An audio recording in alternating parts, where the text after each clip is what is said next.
Hello and welcome back to the Perfectly Imperfect duo who have been, what would you say, missing in action for a little while. And I would like to take full responsibility for that. Being pregnant and sick has just meant, I'll be really honest, I've been doing the bare minimum, what I've needed to do. And so this has taken the back burner. But we are back and we are hopefully going to be doing this more regularly now. So thanks to all of you for your patience, and Lily as well for being patient. So today we are coming back with, again, a very popular topic that we both get asked about a heck of a lot and both have personal experience of, which is talking all about our physical symptoms. So physical symptoms primarily of anxiety or stress or overwhelm, and how they manifest, what happens, and how it can really become a little bit of a vicious cycle. Yeah. So, Lily, where do we start with this huge topic? Share some of our physical symptoms. Yeah. Or, we got all week for mine. I know. One, I guess we could start there, and then I think it will naturally move us into offering some hope and insights into the symptoms. But you know, and I guess I'm like, where to start? I as a child had a lot of headaches and a lot of stomach aches. I actually had an ulcer even in high school. Wow. And so I would often be kind of doubled over in pain. And it was kind of a joke. Like in high school, people would tell me they knew I had stomach aches. And they would say, get in the fetal position. That's like really soothing. But, you know, my anxiety was not to the disordered extent that it became as an adult. But then I just had a lot of stressful thinking that I took really seriously. And I had some symptoms as a result. I didn't know that. I just thought I was prone to stomach aches and headaches. And then as I moved into an adult, where was I going with this? I then would analyze those symptoms. You know, I grew up in the 90s and I'd watch like medical shows, which there are now too, but you know, in this show ER, emergency room, I guess it stood for, this one character died of like a brain aneurysm. It was like, because I had headaches. And then when I started, you know, having some commentary on them, I always thought, oh my gosh, I'm going to have something horrible wrong with my brain. You know, it seemed very real and scary, which is so funny now because not funny because I know when you're in it, it seems horrible and scary. But for years, it was like this dread was over me that it was like going to be stomach cancer and a brain aneurysm and a brain tumor. And then I felt like I would always be seeing people that like had a brain aneurysm or reading or seeing something on TV, which is reflecting on it now. I never think that. And I can't even remember the last time I saw anything about that, but thought it was a big deal. And throughout my life, you know, I had a various stages where I then keep a headache diary because it, you know, and I would think, oh, how long did this one last? And then I would try like the anti-headache diet. And I was always tweaking my diet, always eliminating and food combining, because I would notice a theme where it was like around the springtime, all of my symptoms, but especially my stomach and like really difficulty with digestion and just like aching, stabbing stomach pains. It would make it really hard. And it started, I would notice it would be in the spring because in college, it'd be like finals. And then I was always in college or working in a school. And so I would notice that when it would really ramp up and I would start really overanalyzing what I was eating, you know, and I know that there is some correlation, but for me, honestly, it is my thinking, the stress around it, that really made the biggest damage. It didn't matter what foods I was combining, but other littler symptoms, I would have eye twitches, like a lot of eye stuff that I didn't realize, like numbness, tingling. And then, you know, when I had my first panic attack, 10 or 11 years ago, mine involved derealization, which I didn't even know that word, but like feeling of unreality and like I was losing my mind, which was my ultimately scariest one. And then I would obsess around that and try to prevent it. But I'm trying to think of other symptoms, but those were some of and then I would hold my breath unintentionally. Even before I don't know if it was before the panic, I guess it must have come in after. And then my chest would ache and my breathing would be so off, but I very, very innocently, you know, I love how I heard Dr. Pettit say something innocently underlined 100 times. would, add on to all these symptoms. And so I had done so many various trainings in terms of grounding and breath work and square breathing.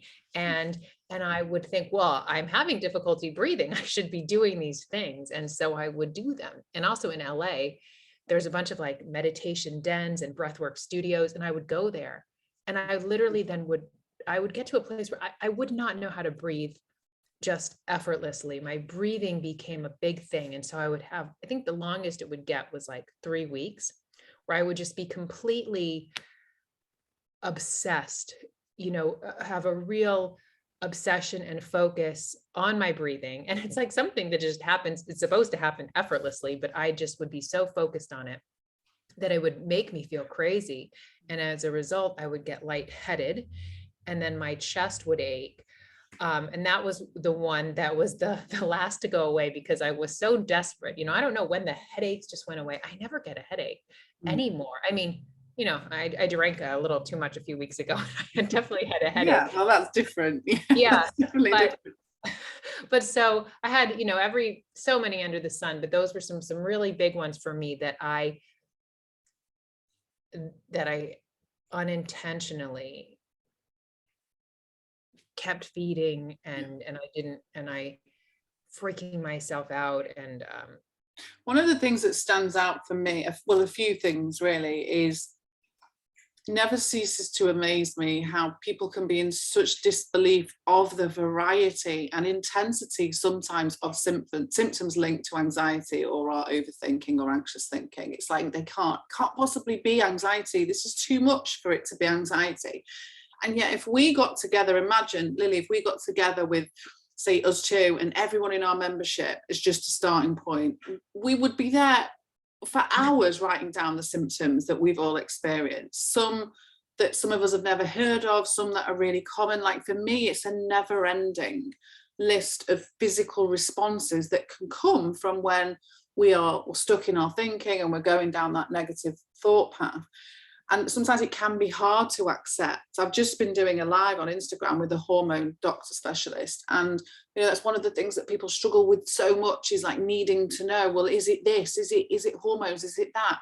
And feeling so worried about the physical symptoms. And I think that also leads, like when you said you had an ulcer as a child, I'm like, I can imagine as a parent, it'd be like, oh God, like she's already got an ulcer. Like, what does this mean? And one of the biggest anxieties for me that kept the vicious cycle going, if you like, was this idea that by being stressed and having these physical symptoms, I am damaging my body. Therefore, I'm going to create more issues in the future, like, okay, also what next kind of thing. But actually, our body does an amazing job of coming back into balance. It will repair itself in the same way. If we fall over and cut ourselves, the skin will heal over. Sometimes we might pick at it and it might take a bit longer, but it's going to rejuvenate itself, it's going to regenerate itself. And it's the same with the mental health stuff. So I suppose I want to say that for anyone that is listening that is like, yeah, I have all these physical symptoms, and what damage am I doing to my body? Well, what you're doing is your body is, like, whether we like it or not, yes, it is responding to that, and it causes inflammation and all of that, but none of that is irreparable. Like, we can get to a place where that resets and rebalances itself. So that's the good news, because even you and I sat here, that all the physical symptoms we've had between us, you'd think we'd be dead and buried by now, let's be honest. Like, the fact that we're here is an absolute miracle, but actually it's not. It's like, it is a miracle, a wonderful miracle, that is being human. And no matter what, and like you said, for me, the physical symptoms, the last one I ever got was the lump in the throat. Now, in my previous episodes over years of having anxiety, that had never featured for me. I'd never had that. I had so much stuff, but that had never featured. And the last episode having many years ago, I remember the lump in the throat being a real bone of contention for me. I hated the sensation. It panicked me. I didn't like it. But because I was so invested in how much I disliked that and how scary that was, it was the very last thing to go for me, because my focus was on it. Like, I don't like this. What does this mean? What if this gets worse? And again, linking to breathing, like you were saying, at the end of the day, nobody likes the idea of not being able to breathe. I think we'd be a bit strange if we kind of thought that was a nice experience. Well, I don't know. I've never met anybody yet who doesn't like the experience of laboured or restricted breathing. But what I always remember being in A&E once, many moons ago, I can't remember why I was there. It might have been anxiety, but I'm not sure. But I remember speaking to a lovely nurse who said, I have so many people in here with panic attacks. Should I have massive, big, strong, grown men hyperventilating? And it gets worse because they really start to panic that they're going to pass out. They're going to stop breathing. And yet she says, I've never had anyone in my care pass out having a panic attack, interestingly. Now, she wasn't aware of the 3 principles and what we're talking about, but her experience or wisdom had shown her, actually, these people aren't passing out. And even when we feel like our breathing is laboured or restricted, what I always find so fascinating is that underneath that, we're still breathing perfectly fine. And when I was writing my book, I remember researching this, and I've probably told you this before, Lily, but I remember researching, because I was writing in my book that we wouldn't be able to kill ourselves by holding our breath. It's physically impossible. And then I thought, what if someone has? I better Google this. So I went on Google, has anybody ever died from holding their breath? And it came up and told me that the closest anyone had got is to passing out. But what happens the second we pass out through holding our breath for too long, which is pretty hard to do. I don't imagine many of us could do it. But the second they pass out, what happens? The breathing just regulates. That's the whole reason for us passing out, is for the body to reset and regulate. We can't stop ourselves from breathing, even if we wanted to. Yeah. And that's what always fascinates me. And I get it, because like you said, you can laugh about it now. It's not funny at the time because it's a horrible sensation. But even if it is jolted, or we find ourselves taking those, even talking about, I can find myself feeling like my breath is shallow and needing to take a big one in, regardless of what's happening on the surface, a bit like the ocean, regardless of how big the waves, regardless of how disjointed, if we go deep enough, underneath is still calm and in flow. And it's the same with our breathing. So if we hate that sensation and that physical feeling like our breathing's different, we're still breathing. Our body's taking care of that without us having to do anything at all. Yeah.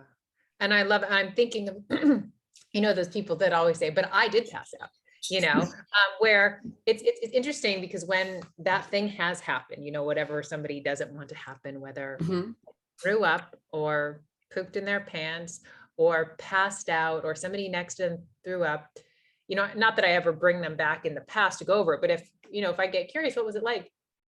They worked through it, that like, it always works out, so whether, okay, you fell down, and if you passed out and you were alone, it's all these things that people can really fear, or and that's how it was actually for me with a panic attack. I had my first one, and then I spent years wanting that never to happen, and then probably just having panic attacks as a result. But when I found you and the 3 principles, and I looked back at that first panic attack, it looked totally different. Like, I just saw my wisdom coming through and guiding me to a place to park and call my mom and call my psychiatrist. And when when other people look back, when they did pass out, they either somebody came to their aid, or wow, they were surprised at how well they handled it on their own. Or, even if I've had people that have had experiences with throwing up, or someone throwing up near them. And when they've gone back, it's like their wisdom has got them through it. Like, they got through it. Yeah. But then it's like, we forget that, and we think, I never want that to happen. That was so horrible. Or it might have never happened, but I go to hot yoga, and I took a break for like 2.5 months. And then I went back, and it was really hot. And but I find real comfort in, well, because if my brain's like, it's uncomfortable, I'm like, if I faint, great. Like, then the class is over. And I just, there's literally a 0 on the anxiety. I'm like, well, I might as well. If I take breaks and I sit down and I take water, but there's literally no fear, because I'm like, well, if I push myself, my body's just going to let me know. And until then, I'll just keep on doing it. But before, I think when people, if they have a lot of worry of exercise, it's like our body, I know this was kind of a tangent, but, symptoms, I've really come to see them as love letters. When I first heard Dr. Pettit say that, I was like, what is this bullshit? But if somebody's thinking that, it's really, they're just signals or alarms with information from love. I was watching an episode of Good Girls, which is this show on Netflix. I love Good Girls. Yeah. And it was like, I was trying to record it, but they won't let you do it on your screen. But it was like, I just kept seeing the three principles in action in this first episode. So one of the stars has a panic attack. And so she goes to the hospital and the nurse is saying, oh, your body's really telling you to slow down. Like what that's it. It's like our body's loving us and is just saying, oh, wrong turn. And it's always working in our favor. And I think that's what we fail to see sometimes, because we don't like the discomfort that we perceive it brings. I always remember sitting in, this was years ago, and I was sat in a shop and we don't get heat like you guys do there, but equally we're not used to it. We're not built for it. We don't have aircon hardly anywhere. We're just not built for it. And I was sat in a clothes shop with my daughter, and I really wanted her she was getting some new clothes or something, and it was important for me that she got what she wanted. So she's looking around, but this shop, the aircon in the shop was broken, and it was a very few and far between hot day.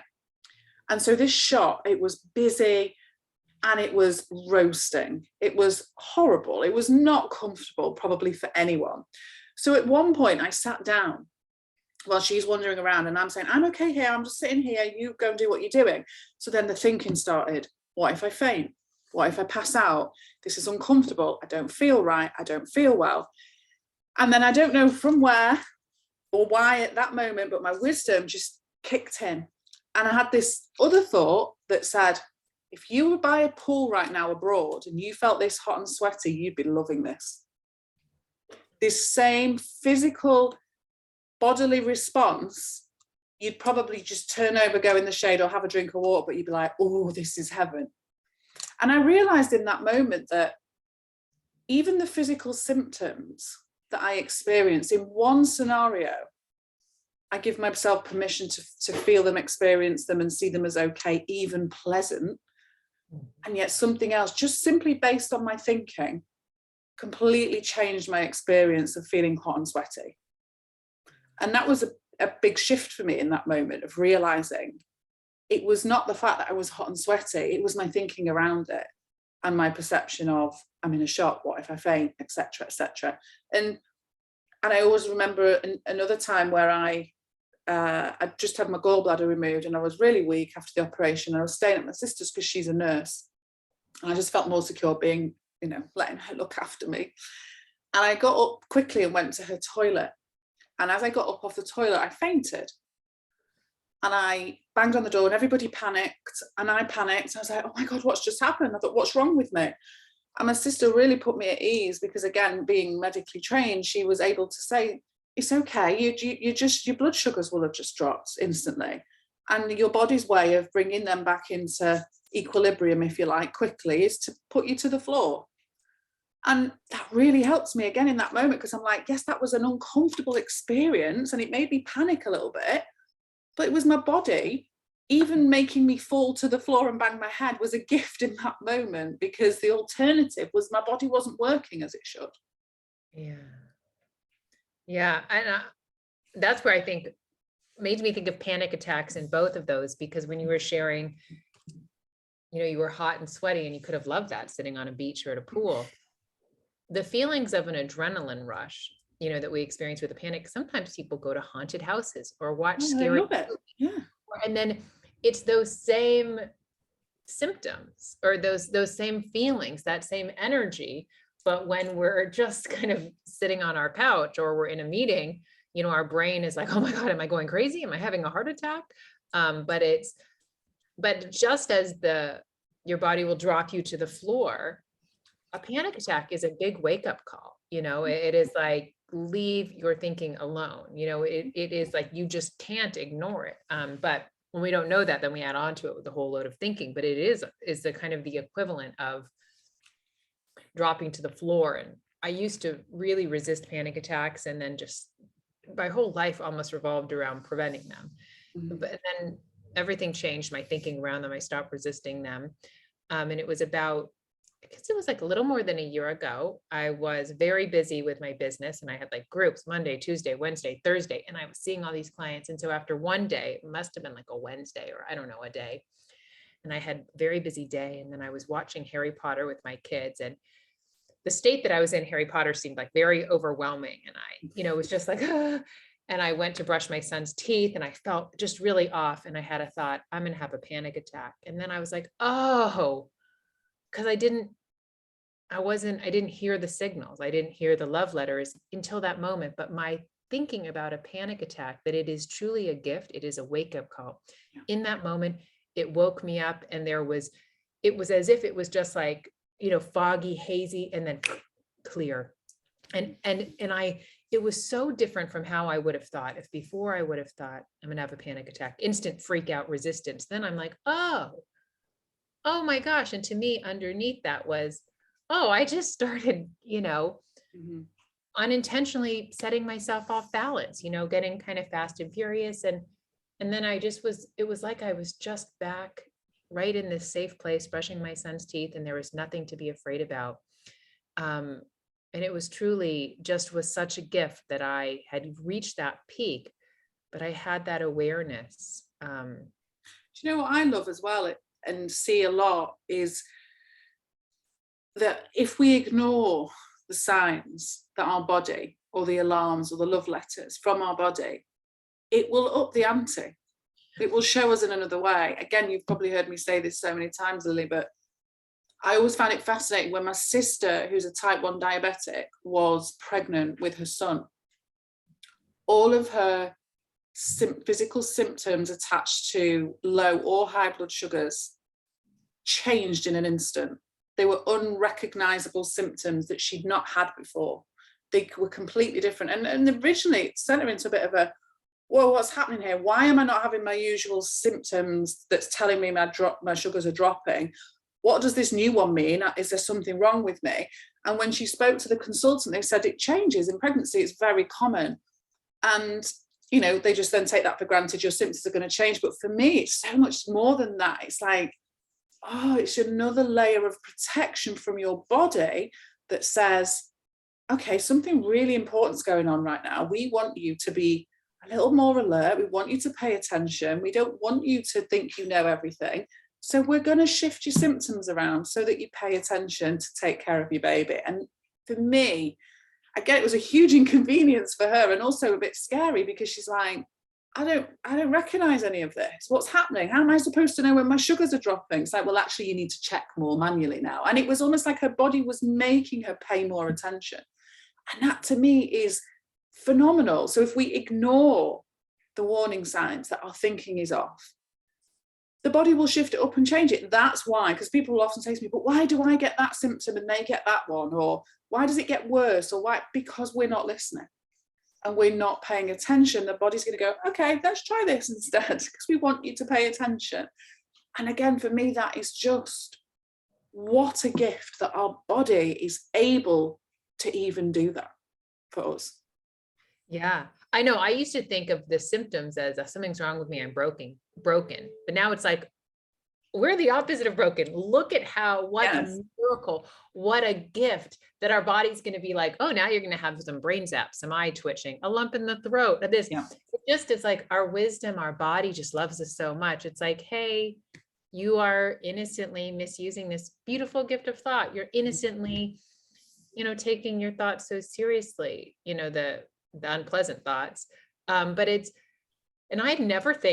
I used to think I was going to find the diet, the therapy, the meditation, like the perfect me who would never feel off, like if there was something. And I think I thought there was something. So I just feel pleasant and happy and just even, now kind of what would be a robot. Yeah, if you weren't ever feeling off, you're not human and you're not working right. Yes. But now, most of the time, I feel really good. I feel pretty good. I feel pretty present. I sleep really easily. I feel good.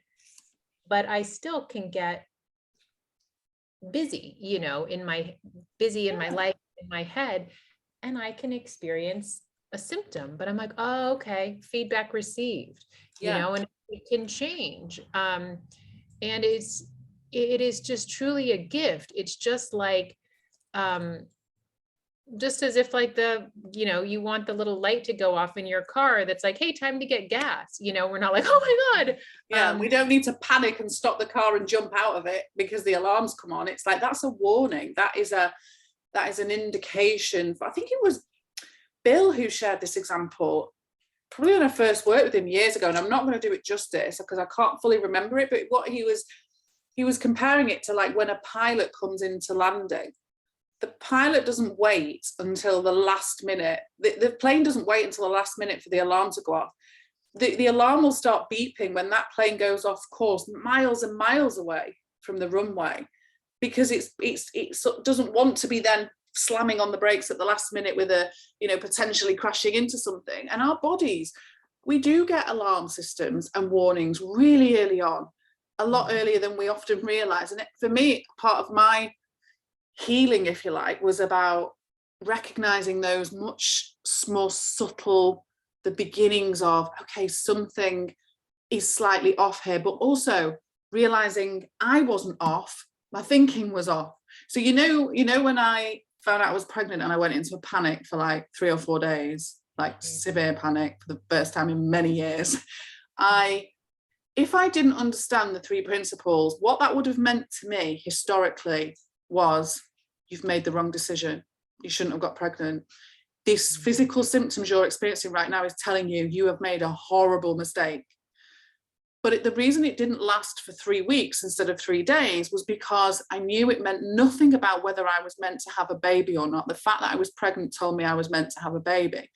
What it told me is I've got far too much thinking about it, and that I may be jumping way too far ahead of where I need to be right in this moment. Because again, I think there's a misconception often out there that it means something. It means something. I've made a mistake. I've gone wrong. No. It's trusting that whatever happens in that moment is meant for us. But if we feel rotten, we've got far too much thinking about it, and it's the thinking that's off, not where we are. Yeah.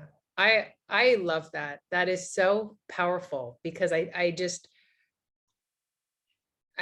think that's amazing. What an insight. What a gift to share. One of the last panic attacks I had, it kind of really didn't really happen, but I first started feeling panicky at work, and I had just started dating my boyfriend, but I met my boyfriend early on in my separation. It was just 3 months, and I was still living with my ex-husband, and there was a lot going on. And I don't think it had anything to do with this, but I'm sharing it because I started just to not feel good. And even though I knew the principles, I think I still had this thought, oh, panic, don't come now. I was I think we had told the children already about the divorce, and I was just getting ready to move out. So there was a lot going on, and I started to feel off, but I had a busy day at work. This is pre-pandemic and everything. And I said to my very good friend, who was at work with me, and she's like, do you think it's your boyfriend? Because he was like the new factor. And then I had some thinking about that, but it was like, and then I just instantly knew, no, it has nothing to do with that. It wasn't like, oh, it just made me think of what you were saying. No, I just had a lot of thinking going on. And it wasn't like, oh, this is a sign that you shouldn't be dating. But people will often confuse gut instinct and wisdom. It's like, what's the difference between that and then our anxious thinking? It's like, for me, we are at where we're at, even if on reflection we didn't want to be, we were based on our thinking at the time, and actually that's still okay. And it's that, not attaching so much to that, oh, this is a terrible decision. And sometimes, like that example I gave, that can be so, that could lead to somebody even getting rid of a child that's wanted because they believe they've got to listen to the physical and they've made a mistake. And actually, the more you see that's not what it means, it's really quite liberating. Yeah. Well, it really is. And also because our wisdom is never judgmental. It's never urgent. It's never scary. It's just as full of love, and it's never going to be like, you have to do this. It is, and when we kind of think, oh, how does it feel? And the wisdom always feels harmonious. It just loves us so much. And when you were talking about hearing the symptoms earlier, those subtle ones, how I notice it now is I start to get irritated, and Dr. Pettit always shares that, of like, that first one is like losing contentment. Mm-hmm. And sometimes I notice it myself, because usually, but because that was a huge symptom for me. Mm-hmm. Yeah, me too. Extreme irritation with, having one child was easy for me. When I had the second, a combination of things, and I would get really, really angry. I felt really scared and out of control, especially driving with two children, if they were talking in the back, and just because I had panic and driving, and but so just extreme irritation and rage and anger. And because I also knew that's not who I was, and I would go to bed every night just thinking, just filled with regret, doom, rumination over that, and promising to start over. And I would read all these books and do all this peaceful parenting and meditation and mantras and journaling and stuff that's fine, but none of that mattered, because I still had so much thinking. I wasn't going to think my way out of it with that mind, but I wasn't going to meditate my way out. But that's an aside, because right now, most of my parenting and my experience with my children is one of love, one of ease, one of presence. Not 100%, because sometimes, but when I start to feel irritated, I know it's not about them. That's just, my mind got busy. And so that's an early sign for me of, just to kind of pause and get quiet and get curious. And show yourself compassion and consideration and love in those moments, because it's so easy, isn't it, when we believe we shouldn't be doing something, or I shouldn't be impatient with my children, I shouldn't be shouting at them, I shouldn't be like, oh, okay, we know we shouldn't really be shouting at our children, but we've all done it. Well, I have, and then regretted it afterwards. But the regret just keeps the pressure and the agitation and the cycle, when actually that's the time when we need to be given some reassurance to ourselves and compassion, like, okay, you did your best in that moment, given your thinking, and this second forward is a new, fresh opportunity to see things differently and to not experience that. Yeah. So then you start to see, those little tiny little subtle things, but it's whatever. I know, because sometimes if people start feeling good, or they have a time and they don't have any symptoms, and then they think that they've gone backwards, or they've like, oh, progress is lost, I can't believe it, whether it was a panic attack, or now their stomach hurts, or they had the lump in the throat. That's the time that you need so much compassion, and also just, it is just part of the human experience. But Dr. Pettit also said sometimes it's, my level of understanding, might not be up to this challenge that I'm facing. And it's just an opportunity to go deeper into our understanding and love for how we work as human beings, where it's the last thing we need is to add on to it with thinking and with judgment, or with, the brain trying to analyze. And is it like, is it the hormones? Is it the food that I'm eating? Is it this? Yeah. And I think what would be a lovely way to round this up, because we could talk about this forever, and it's one of my favorite subjects, because I know it can be so life-changing for people with the understanding, is what you just touched upon there, is that feeling that we're all desperately searching for at times. It doesn't matter what you call it, whether it peace, love, contentment, happiness, success, whatever the word is for you, we're ultimately all aiming for that same feeling in a way, however we word it. But that feeling of love, which I see it as love now for me, is a place of non-judgment.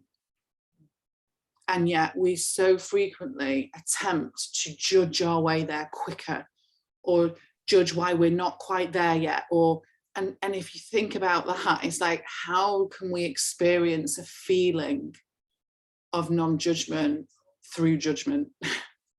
And that was also a big change for me. It's like, I can't judge my way to a place of non-judgment and a feeling of peace and neutrality and contentment of non-judgment, I'm not going to get there through judging myself. It's like going in the opposite direction of where you want to be. And I think that can also be a big change when we start to realize, oh, I'm much more likely to get to that place, that feeling that I'm after, by being kinder and more loving to myself. Yes, I know. And it goes in the opposite, because if we think to that point, but I just had a panic attack and I left the meeting. I just yelled at my kids. I just said no to my sister's baby shower. I'm just going to be, the last thing I want is to, how can I love myself here? Well, how can you not? I mean, that's when we need that love. And I think people would be so surprised, because I think people think, oh, if I'm, kind of like, if you just love yourself, what are you just going to be, a lazy lump and like lie in bed all day? And it's so true. It's like, when we love ourselves, we're going to go out and shine our light in the world, and be so kind. And also, when you were saying that, I never got to that place of peace and love through analysis, through analyzing myself. But if I did, then I used to, years ago, if I had a wobble or some symptoms came back, or what did I do wrong?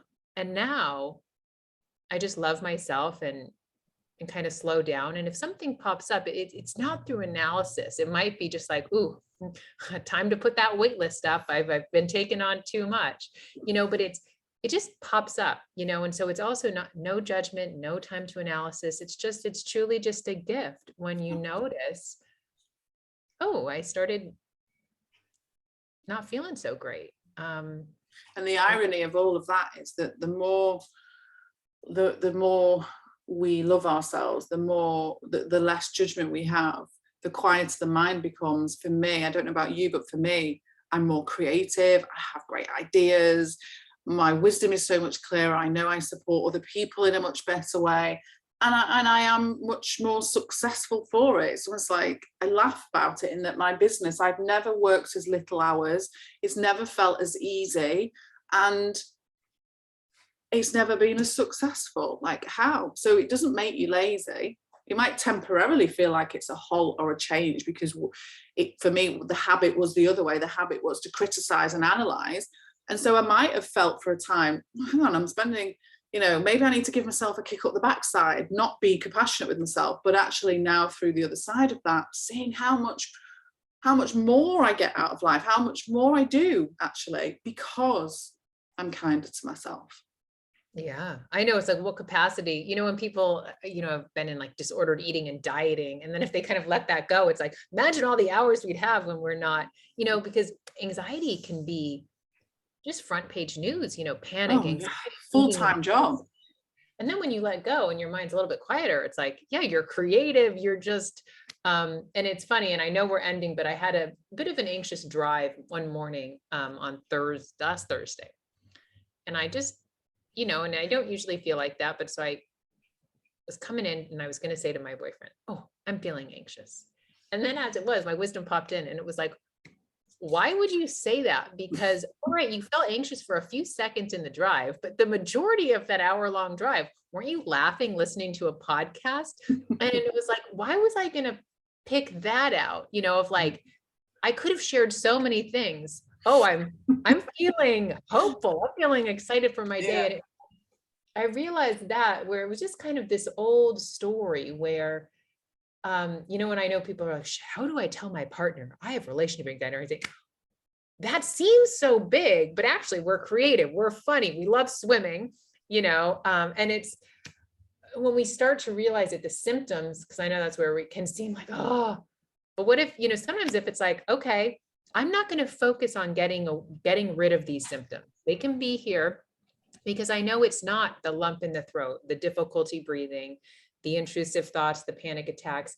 I'm not going to find the healing by going in each one. We're going to find, our body's going to start, finding that balance again and peace through understanding how we work as human beings, and that loving place and realizing what thoughts feel good. And that could be a whole other thing, but like, I don't know. It's like, just I don't know where I was going with that.